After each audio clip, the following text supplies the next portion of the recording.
Hey, Crampers. I want to share with you a recent episode of the Unladylike podcast. Unladylike is a fantastic podcast that I thoroughly recommend, where host Cristen Conger dissects the myths, the messes, and the media shaping modern womanhood. This episode is all about perimenopause. Perimenopause is a topic that I have started to think about a lot more in my own life.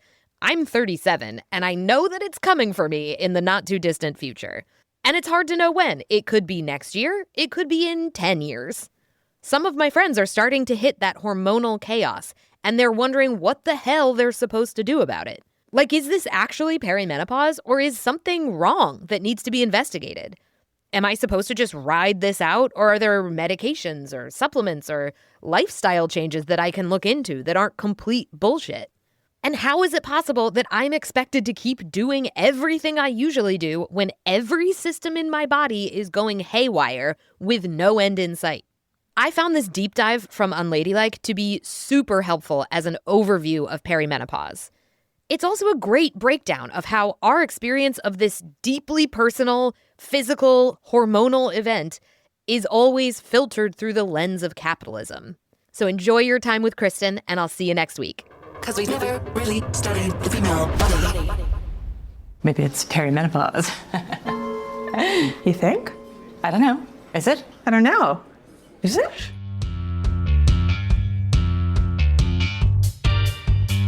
This is Unladylike.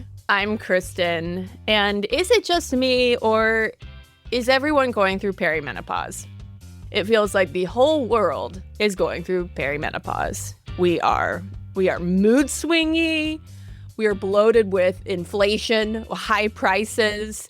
Our energy reserves are low. We feel overwhelmed. We do not feel like ourselves. Again, I ask, is the whole world perimenopausal? For real, though, I have been thinking a lot about perimenopause, partly because I am in the age range. And ladies, I'm not afraid to tell you I am 41 years old. Now, possibly in a sign that I am perimenopausal, I did forget yesterday that I'm 41 and not 42. I had to pause and do the math. And wow, I mean, it's wonderful to do that kind of math. You're like, wow, okay, one more year. I just got 1 year younger. Incredible. But yeah, I'm in the age range. My algorithms obviously know it. And if you too are in the age range, like, you know what I'm talking about. You're getting served the ads. You're getting served the influencer content. And for me personally, a couple of annuals ago, as in OBGYN annual visits, I actually asked my doctor if I might be perimenopausal. At that point, I think I was in, my late 30s.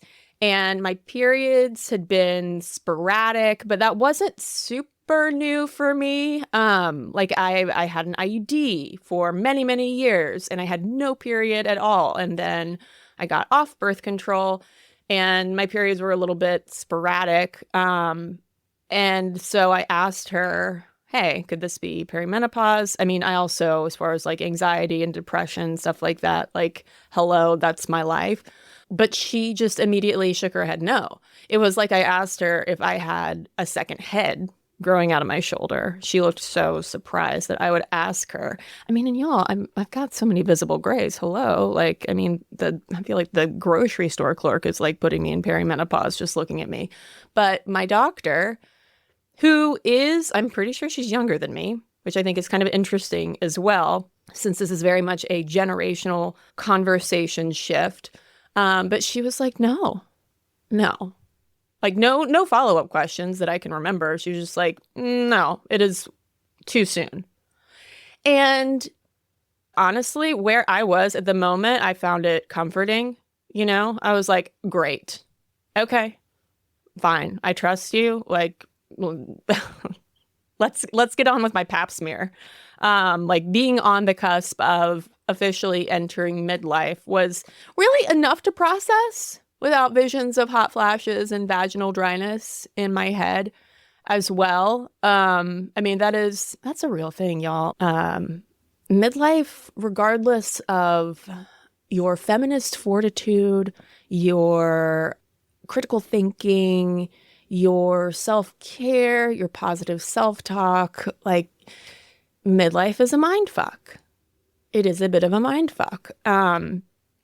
But that's sort of a whole other separate conversation, although it very much bleeds into this one.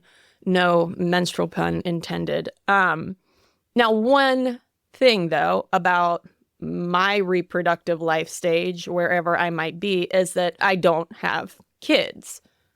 And I don't know if that makes any difference in terms of perimenopause symptoms, onset, the kinds of differences that you notice.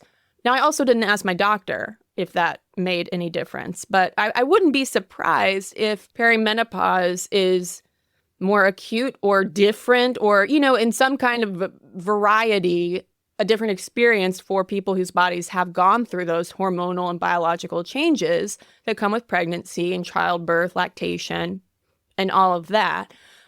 So that's where I'm coming from.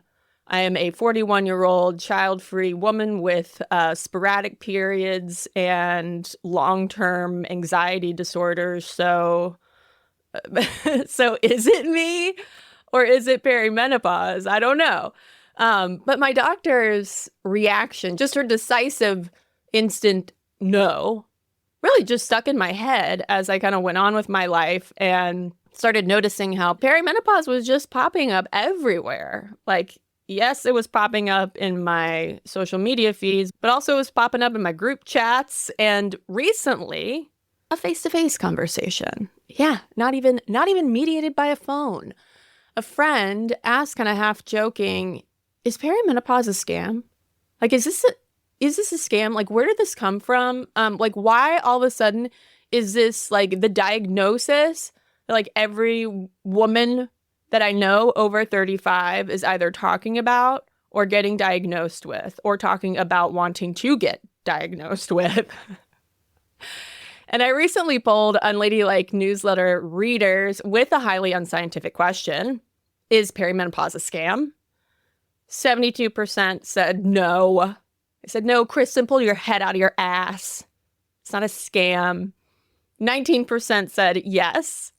And 9% said, "Don't care." And 9%, bless you. You're probably thinking about more important things, And for the record, I agree. Like, I don't think that it is a scam. But of course, we're always in scam territory whenever it comes to anything medically mysterious about our bodies, right? And the interest in perimenopause is new. So I looked up Google search trends for perimenopause from 2004 until now. And the graph does look like a horizontal hockey stick. Side note, no, I have not watched Heated Rivalry. I've only watched half of the first episode, and it's not because I'm not into hot guys having sex. It just didn't get me, okay? But back to our horizontal hockey stick with perimenopause. So it is, search interest is like low and flat up until 2023. When it spikes up, up, up. And since then, search interest has grown 50% year over year. I mean, obviously, since then, we're only talking about a few years, but I mean, it is up and off the charts. And 2023, I learned, corresponds with when celebrities really started getting in on the menopause and perimenopause conversation. When I got to perimenopause and then menopause straight after, it just felt like too much to carry, too much of a secret. Why not actually just name it? My new thing is talking about like, I don't want to have sex. It's like, it's changed for me, but I'm glad you guys That either means you're in perimenopause or you need to change your boyfriend. Exactly. One or the other. We'll try both. Yeah. Good plan. And that was the first time that I learned that those were symptoms that the change was coming. Naomi Watts that year launched her whole menopause and perimenopause startup. Oprah started talking more about it. I think of Gwyneth Paltrow as our goop queen of perimenopause awareness. So it makes sense in our sort of status economy that when celebrities and famous people start talking about this thing that women don't really talk about, and many of us have never even heard of before, of course, we're going to start searching and see if, hey, maybe that's what's going on in my body. And really just in those few years since then, a whole perimenopause culture has kind of flourished. I scrolled through #perimenopause on TikTok, and I thought it was interesting that it served me 3 distinct kinds of content: self-diagnosis, wellness coaching / inspo, and skits about perimenopause turning you into an emotional chaos agent, rageaholic, and every straight husband's nightmare. And then there's kind of like the quirky side of it. That's my imitation of like the TikTok sound that would go with it. Okay, ladies, what are your weird perimenopause symptoms? #itchy ears. And the itchy ears one kind of got me because I was like, wait, are we talking external itchy or internal itchy? Because I wear earbuds a lot, and I do love at the end of the day to take don't tell my doctor, I love to take a Q-tip to my ear canal. Gently, but I don't know that they would be itchy on their own. And then finally, in the kind of Huberman Lab sphere, that intersection of science and wellness, where it also starts to sell you lots and lots of supplements, like the kind of vibe with that is, how do you spell perimenopause? IDFLM. I don't feel like myself. Which, broad. Yeah, that's pretty broad, but highly relatable. You know, like if all of a sudden you reach an age and your energy feels depleted and your periods are either way too present or suddenly absent, or, you know, your body is just changing in ways that you didn't expect, yeah, it can make you not feel like yourself. It can send you to a place of IDFLM. But also I'm like, well, that could be so many things. The one category, though, that just fully turned me off out of all of these, like I think most of it is probably helpful, funny, cathartic, self-educating, but also there's plenty of misleading stuff in there, like these kinds of wellness coachy inspo reels, like, you know, just imagine text over a series of crying selfies. This is an actual one that I saw. It says, perimenopause stole my spark. And you scroll and she's like, oh my gosh, she's crying in the car. She's crying on her couch. Things are not going well. Perimenopause is stealing her spark. And then you keep swiping and suddenly our crying girl is professionally made up and lit with a new text overlay. But I fought like hell, fought for help, fought for answers, fought for this new version of myself. Keep, period, going, period. It gets better. I don't want to diminish the hell that I know perimenopause can be, but also keep, period, going, period. It gets better. It starts to feel a little alarmist. And what's going on here is that perimenopause is in this liminal space right now. I mean, talk about like a liminal space within a liminal space, like perimenopause itself is a liminal space, and our knowledge of it is in a liminal space where our understandings of what it is and expectations for how to manage it are being shaped faster than quality clinical research can move. So essentially, like, we're trying to crowdsource with, yes, there are plenty of doctors and experts weighing in on this as well. But generally speaking, this is sort of like a bottom-up sort of medical movement of women becoming aware of perimenopause and it being this sort of health education gap. And we learn about this and we're starting to identify with its wide swath of possible symptoms that I'll get into in just a second. Like, I get that, like that it can feel super promising and also very empowering to be like, hey, doctors, like, I'm paying attention to this stuff that might be going on in my body. So why aren't you? You know, take me seriously. So all of this to say, like, my question throughout this conversation is not, should we care about perimenopause? Does it exist? Like, yes, absolutely. It deserves valid attention. It deserves more research funding, and also doctors who are not just trying to straight up monetize its medicalization, improving patient access to treatments and all of that.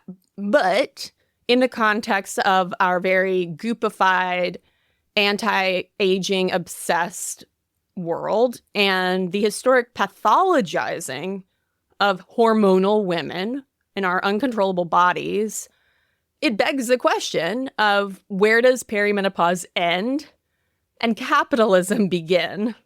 Or are they even indistinguishable at this point? So first, what the fuck is perimenopause? What is it?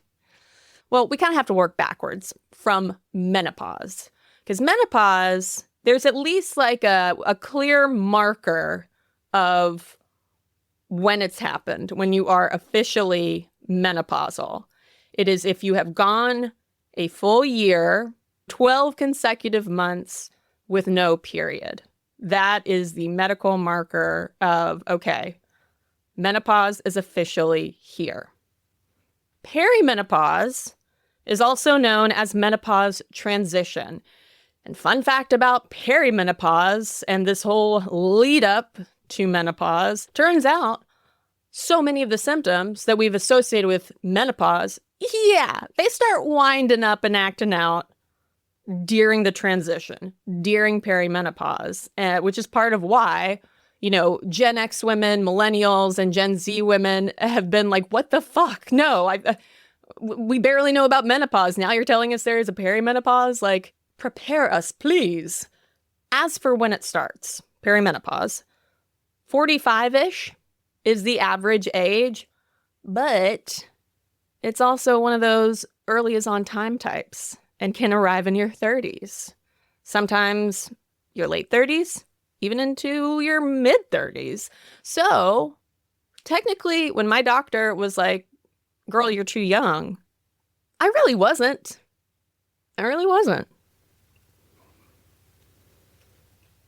So what is happening in perimenopause is really, it is the final countdown.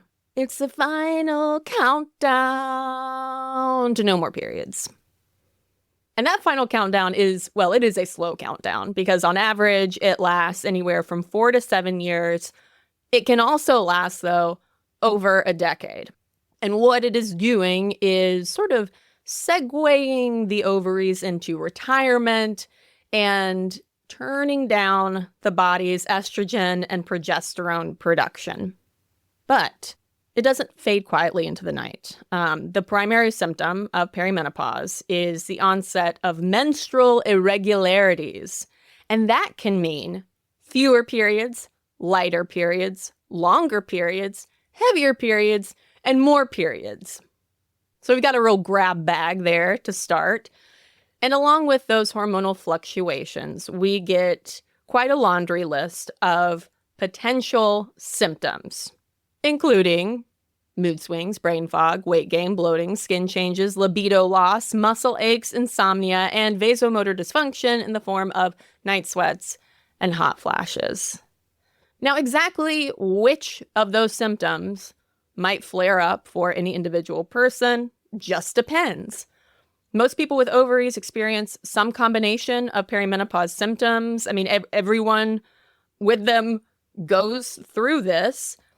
And for at least 20% of us, perimenopause symptoms significantly impact daily quality of life. Like, did you know that brain fog and hot flashes can be worse for some people during perimenopause? I mean, I hope that means that they get an easy breezy menopause in exchange. Research also suggests that some kinds of symptoms and intensities differ across demographics. Like, studies not only show Black women tend to experience more severe menopause symptoms and are less likely to go on hormone therapy, they also reach menopause an average 8 months earlier than white women. The long-term study of women's health across the nation, or SWAN study, found that perimenopausal Latina women were at more than double the risk of depression than white women.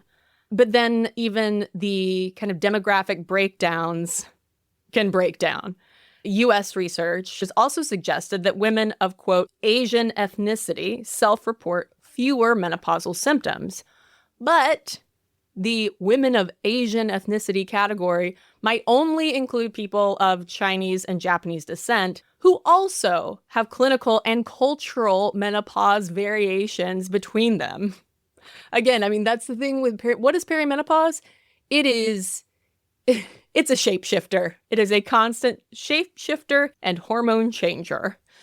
But because of its wide-ranging symptoms and its wide-ranging manifestations in our different bodies, perimenopause can be easily misdiagnosed. But if you can get over the diagnostic hurdle, the mainline treatment for perimenopause is menopause hormone therapy or hormone replacement therapy, HRT, which we'll get into more a little bit later. Hormonal birth control and SSRI antidepressants can sometimes be helpful as well. And do not tell RFK Jr. And in addition to, the medical options, there's all the basic healthy lifestyle recommendations, the very unsexy stuff we hear all the time about exercising more, eating well, sleeping more, and trying to practice mindfulness techniques for stress management. The thinking is like, really, once we get into our 40s, we have we don't have as much room for recovery. So that's why, for instance, if I tie one on, I'm going to be hungover for not 1 day, but 2, even possibly 3. Like if I went real crazy, that could be a 3-day hangover, not getting as much sleep for me these days, harder to recover. And yes, it does make me feel like my brain is full of cotton. So all of that kind of common sense stuff factors in as well. But here's the catch, if all of this sounds kind of vague and applicable to any number of things, that's because it kind of is. Monash University endocrinologist Susan Davis told the journal Nature in March, quote, "We're not good at treating perimenopause because we don't completely understand it." Interesting. We don't completely understand it.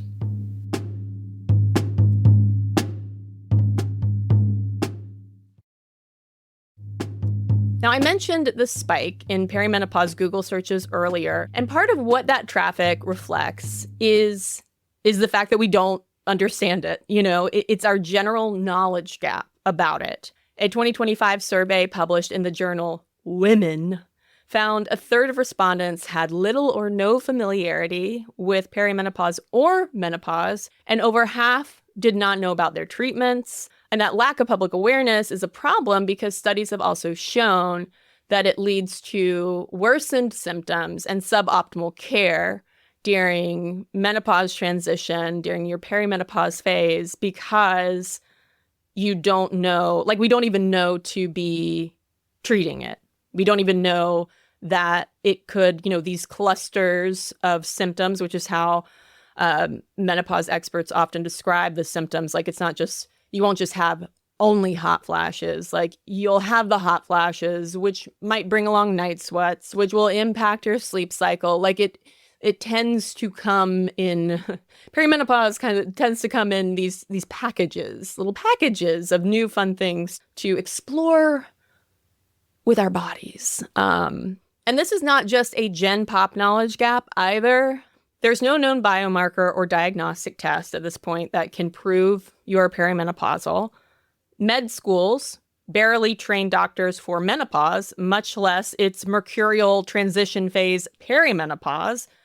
On top of that, most of the existing clinical research is only focused on people who have already gone through perimenopause, whose periods have fully stopped, whose hormones have stopped with all of the fluctuation that creates all of the characteristic symptoms that we associate with perimenopause. So yes, we know perimenopause is very real. We know what it can look like, and we know short-term treatments for symptom relief, but exactly how it works, why it's so individualized and what can be done about it safely for the long term are all still up in the air, because we have only just started paying attention, even, from top down, from the ivory towers all the way down to us. Research also has yet to clearly distinguish between what is perimenopause and what's just aging. How do we separate the two? Like, it can be hard to tell whether the reason IDFLM, I don't feel like myself, is hormones or just creeping midlife, or whether symptom clusters are all hormone related or more like a domino effect. Like with brain fog, for instance, studies have indicated that it might actually be a side effect of hot flashes, which are a side effect of the hormone changes. So not necessarily the hormone changes are causing the brain fog, because, if you are hot and bothered, you're not getting sleep, your, quality of life day to day is going to deteriorate, because if we don't have enough sleep, like if we become kind of just dysregulated in that way, it's going to give us brain fog as well. But all of this, emphasis on might, could, can, possibly, because what menopause specialists said over and over and over again in the reporting and studies that I read was that we simply do not know what normal perimenopause means, and are still operating from kind of this oversimplified framework that really blames low estrogen on everything. And could that be the case? Maybe. We just don't know. So that raises a question of like, well, why then is it getting so much attention and so many sponsored Instagram ads now? One reason is medicine making up for lost time. So in the early 2000s, menopause hormone therapy research was effectively defunded after a large federal study, the Women's Health Initiative, was abruptly stopped because researchers were looking at the data and thought that it was showing the combination estrogen and progesterone that participants were on, that it was seriously raising their risks of cancer, heart disease, and blood clots. So in this, highly publicized move, they pulled the plug on the study. And it was such a big deal, it basically wiped out any kind of hormonal replacement treatment options for a generation of women. And there was a whole ripple effect, because you have less financial incentive. If this hormone therapy is allegedly, causing cancer risks, then prescription rates bottom out. So the pharmaceutical side of it is not interested. And then even on the clinical research side of it, it starts to crater as well. The founder of the National Menopause Society, which represents experts in the field, explained to Stat News, quote, "If there's nothing to prescribe, then doctors stop learning about it." Which I think is a little bit of a cause for concern, like, uh-oh. But 20 years later, that study finding has been shelved, and upon, re-examination, it turns out that the study was, had a lot of design flaws, and that the researchers were misinterpreting that data, creating all of this alarm where there wasn't necessarily a basis for it. So as a result, hormones are back on the prescription pad. The current medical consensus on menopause hormone therapy is that the benefits outweigh the risks. It's also safer now, like the formulations are safer now. There are bioidentical options. And estrogen therapy starting in late perimenopause has been consistently shown to decrease long-term bone density loss, which is great. But also I read that and I was like, well, good luck figuring out when you're in late perimenopause if we can barely figure out when it starts. But the reason it's getting so much attention is because it's finally kind of back in the mainstream. And that's also why it was such a big deal last November when the FDA removed the black box warning on menopause hormone therapy, which sort of marked the official end of medicine's anti-hormone era, as long as we're talking about cisgender women. I mean, that's the thing too. Side note, when just reading about all of this hormone therapy and experimental hormones, and a lot of women report, getting on HRT and it just really changing everything. And it's like, cool, amazing. Also, can we not let trans people have it too? So last year it was a big deal when the FDA was like, yay, menopause hormone therapy. And a lot of experts and advocates celebrated this. But at the same time, all of the controversy around it that started in the early 2000s has just left behind a treatment backlog and research gaps and a mess of misinformation that can't be cleaned up, In fact, that FDA black box announcement promoted misinformation too. The agency claimed menopause hormone therapy also lowers Alzheimer's risk 35% and cuts cardiovascular disease risk in half. And that sounds great, if only those were reliable numbers. A lot of menopause scientists pushed back on the FDA's over-enthusiasm, noting that the Alzheimer's stat was, I believe, based on like a single small study, and the cardiovascular benefits of it are more modest than, cutting disease risk in half. To which the FDA basically said, well, we calls it like we sees it, so it's the best thing since sliced bread, everybody get it, And now that I have discredited the FDA, I will also note that clinically tested FDA-approved hormone therapy for perimenopause and its constellation of possible symptoms doesn't exist.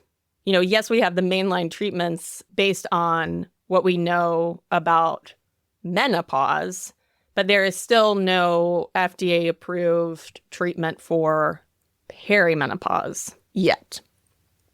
But in the meantime, some doctors are willing to experiment. That Nature article reported, quote, "The lack of clear research around perimenopause has left a knowledge gap that some providers have filled with treatments that fall outside established clinical guidelines. Specifically, hormone pellets implanted under the skin that Nature says are unproven.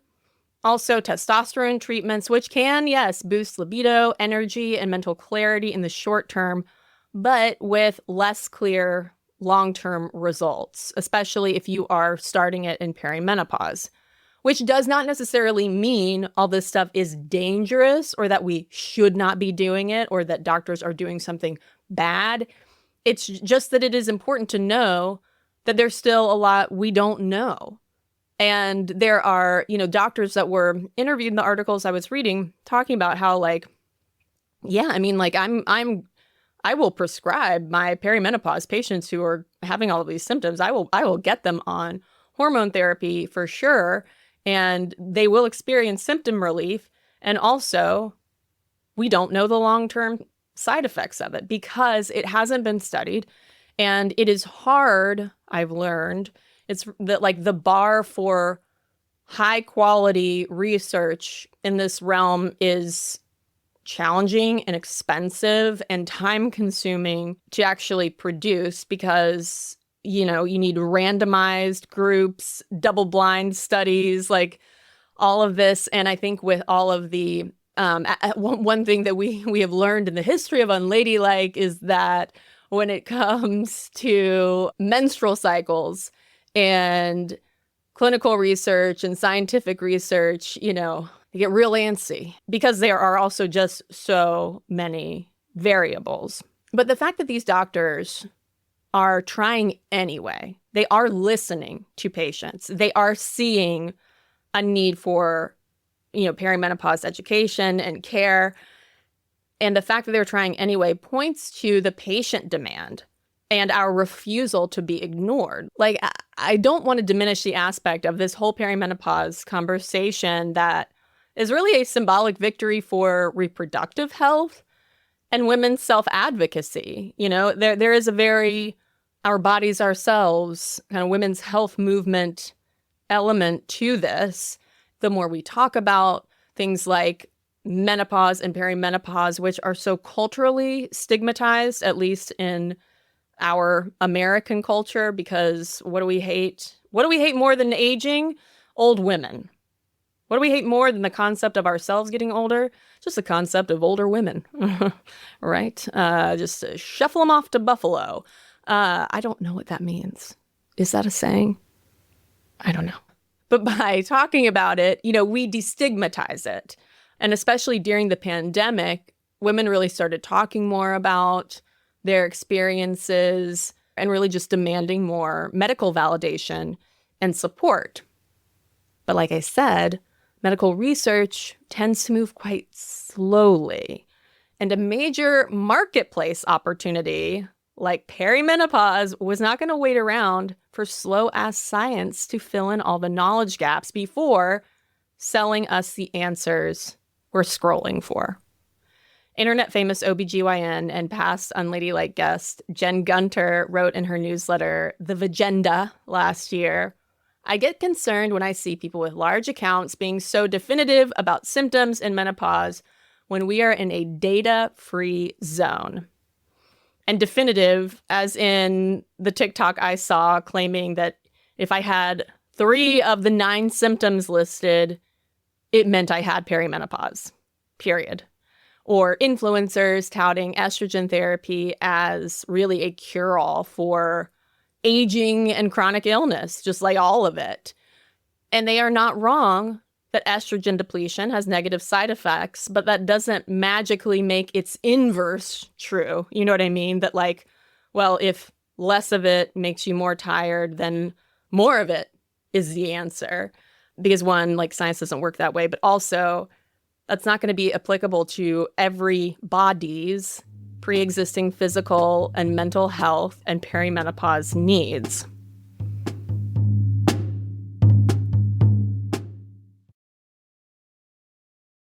So at this point in the conversation, let us transition from what science doesn't know to what capitalism does. And what capitalism knows is there's gold in them hills.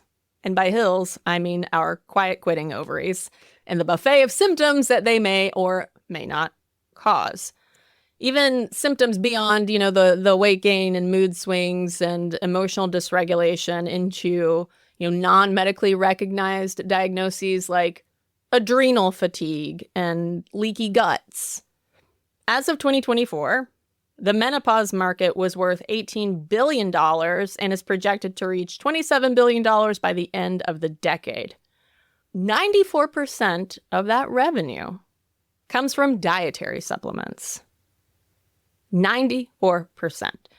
And there is very little quality research to back up all of those supplements' health claims, to the point that the commercial watchdog group Truth in Advertising sounded the alarm that year of a, quote, menopause deception epidemic, largely coming from supplement sellers. Now, that doesn't mean that all supplements are, just tossing money down the drain. Things like iron supplements and vitamin D can be beneficial. And as always, talk to your provider.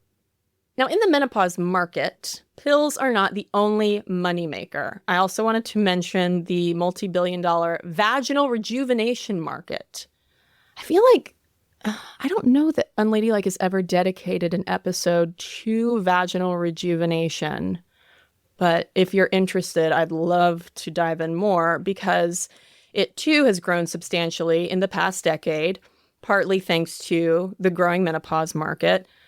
Even though there is mixed evidence that it actually improves menopause symptoms like dryness, painful sex, and vaginal atrophy, a term that I learned in an early Unladylike episode on menopause that will never not make me clench. I know, I want to be peri and menopause positive, but the term vaginal atrophy, it's just a combination of words. It's like geriatric pregnancy, must we? In January, Beauty Matters reporter Jacqueline Smock broke down how perimenopause is reshaping the wellness economy.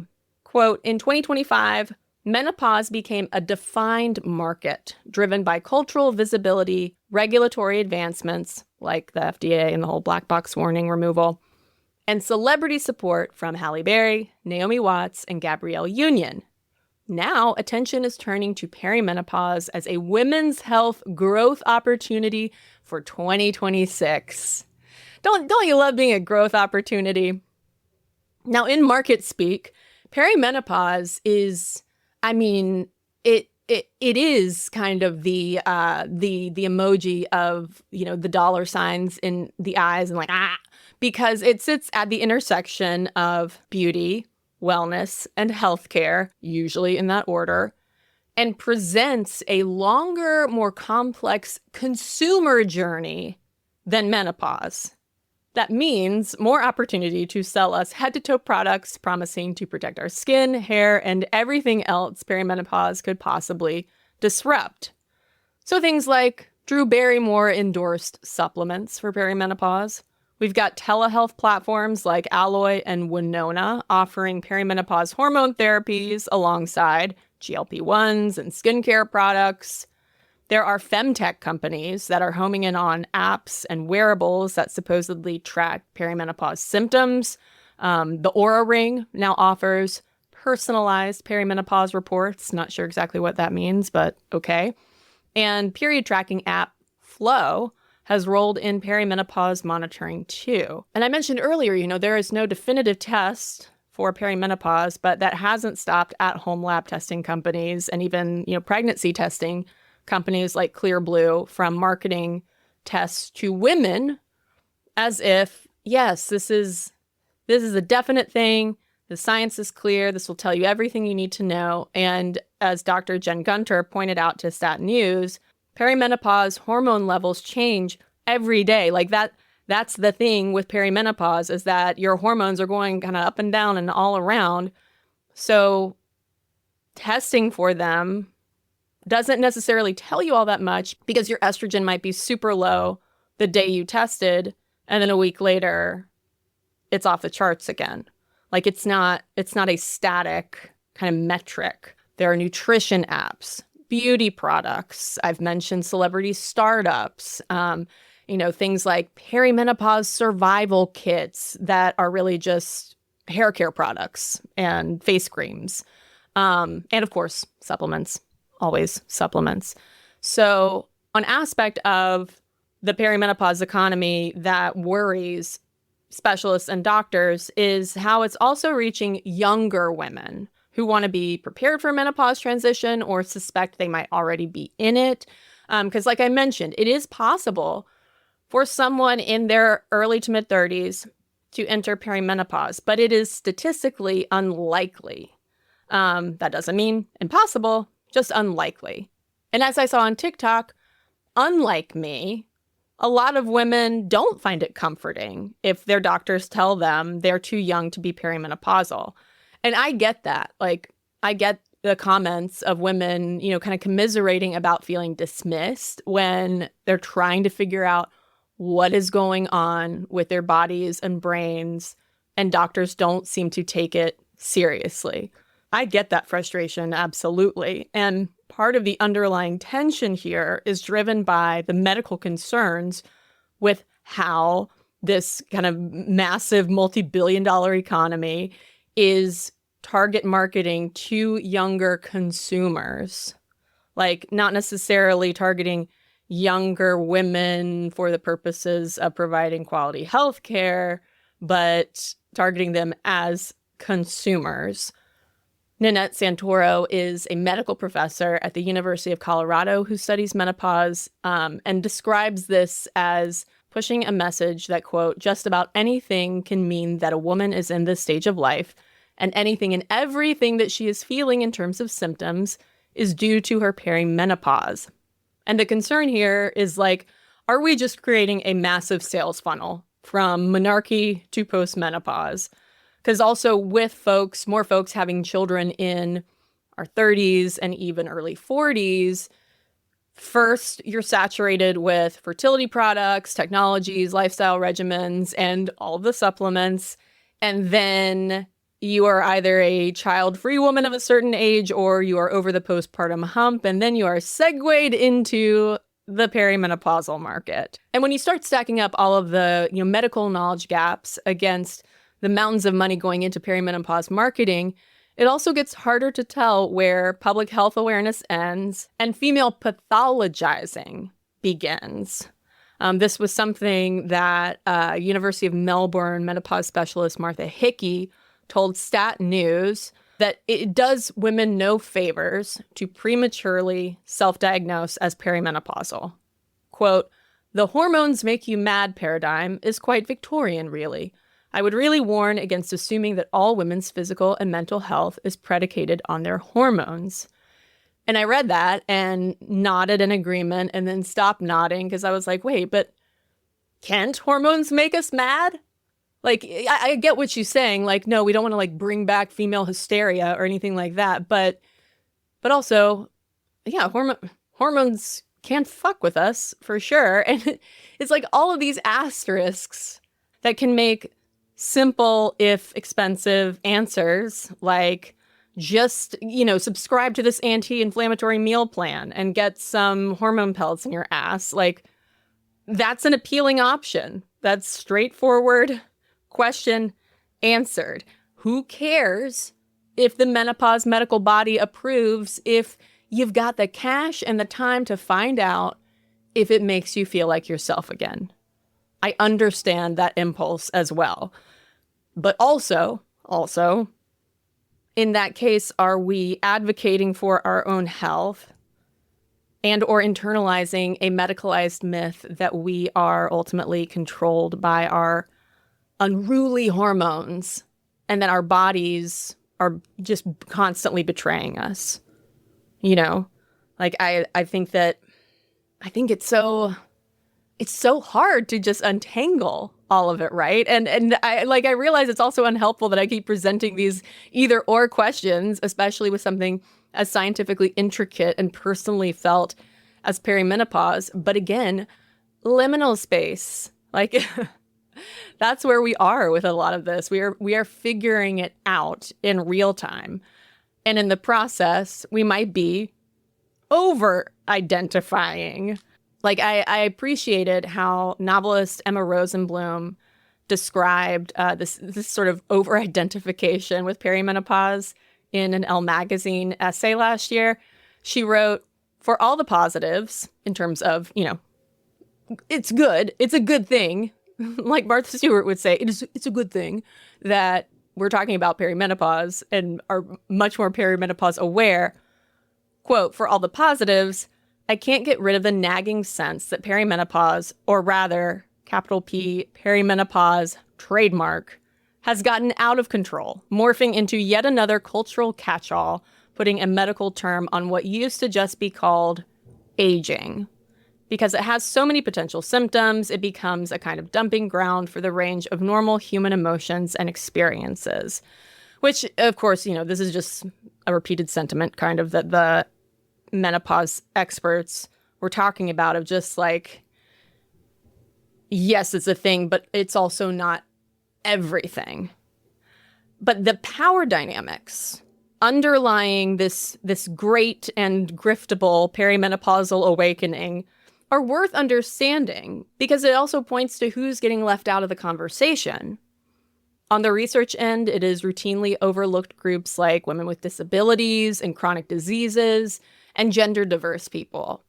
If we zoom out globally, a 2024 paper in the Bulletin of the World Health Organization noted, quote, "While many countries have clinical guidelines related to menopause, these often do not include perimenopause, and in low and middle income countries, fewer national guidelines are available than in high-income countries."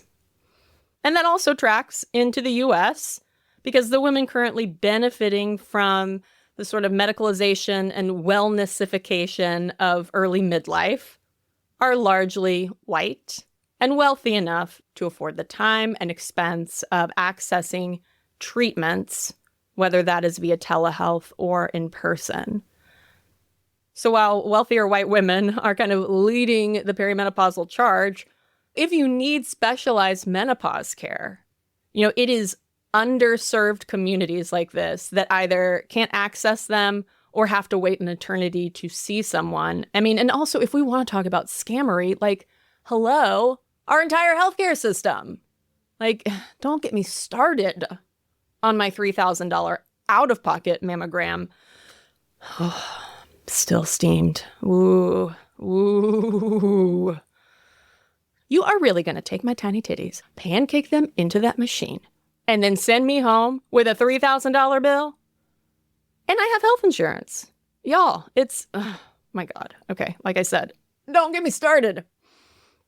Now, obviously, I'm not a doctor, but I am a culture vulture. And as a cultural phenomenon, perimenopause is a rich text.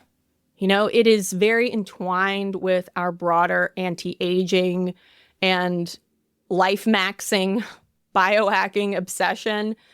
And sure, some of it is being written by Goop and the government, but I also think the timing of it all is telling.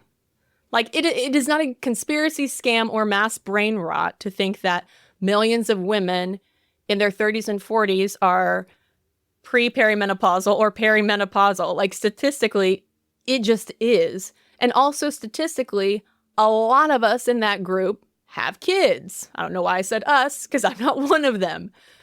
And also, it is not a conspiracy scam or mass brain rot to think that so many of us are physically, mentally, and emotionally drained, and every other day feel like we're losing it. You know, like, and from that perspective, I think the attention pivot into perimenopause speaks to the power in naming an otherwise amorphous state that's still, that's so hard to separate from its environment, which, yes, goes for perimenopause, the reproductive stage we are still figuring out scientifically, and perimenopause, the personality, you know, like the TikToks and Reels in the style of perimenopause unleashed all of my repressed rage, or perimenopause turned me into a homebody, or perimenopause makes women irrationally afraid of the outside world, or perimenopause is kicking my butt, and it's written over a tired-faced woman with an iced coffee, or all the perimenopause wellness makeovers. You know, it stole my sparkle, but I overcame, and now I feel better than ever. I think just in general, my grift alert goes off whenever a diagnosis gets discoursed into an everything explainer.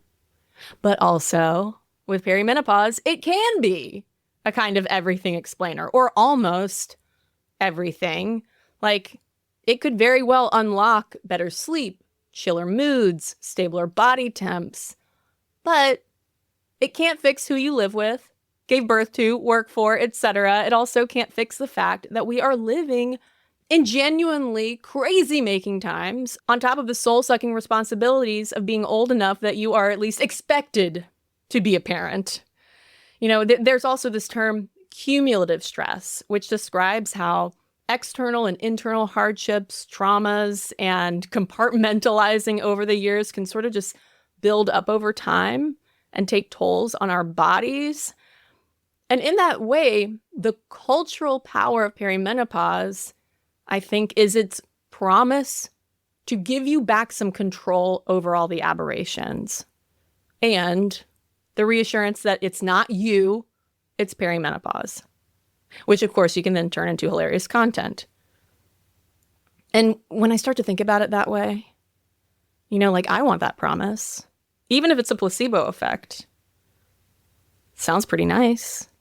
But ladies, enough about my maybe perimenopause journey. What are your stories? I know some of you have some perimenopause stories. What do you all think about perimenopause, preparedness, treatment sinking? Like, has it been a breakthrough for any of you? Are there questions about it that you haven't been able to answer?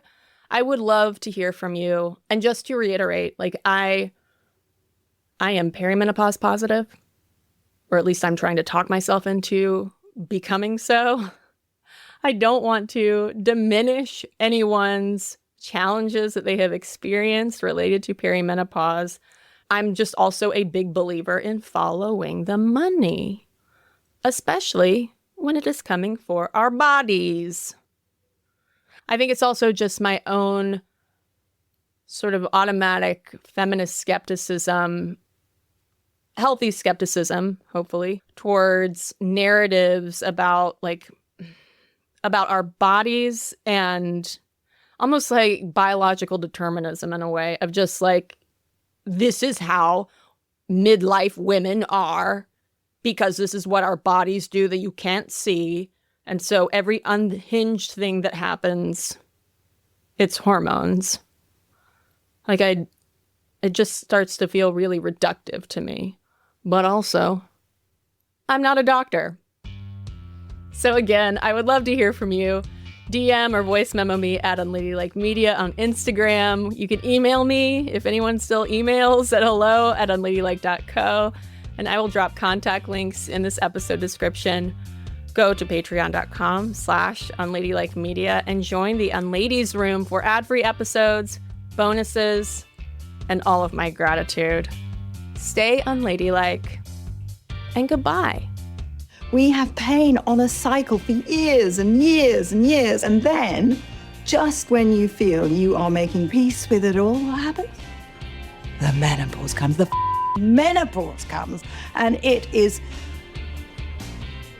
the most wonderful thing in the world.